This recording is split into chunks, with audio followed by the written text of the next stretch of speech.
son projet, et il le dit au moins depuis Colas, il l'affirme, c'est que ce qu'il veut faire ressentir aux spectateurs, c'est, enfin, il veut les conditionner, et ça passe beaucoup par un conditionnement sonore très fort.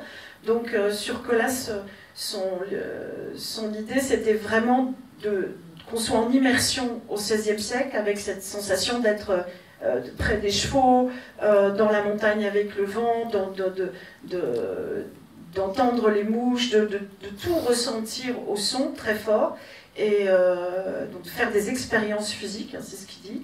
Et je pense que pour Orpheline, c'est la même démarche, alors faite de façon différente, puisqu'il n'y a pas cette musique originale, et que c'est le film le moins musical, mais pas le moins sonore, mais le moins musical.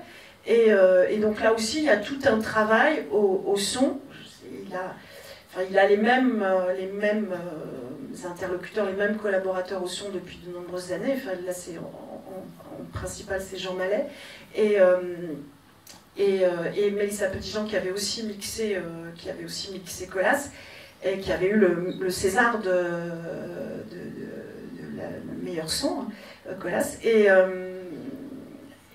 là aussi, c'est extrêmement précis, extrêmement travaillé. C'est des allers-retours très longtemps, parfois en amont du film, hein, une réflexion en amont du film sur le son, sur ce qu'ils veulent, ce qu'ils cherchent au son, et ça peut être des discussions avant même que le scénario soit fini, avant même qu'on ait une histoire.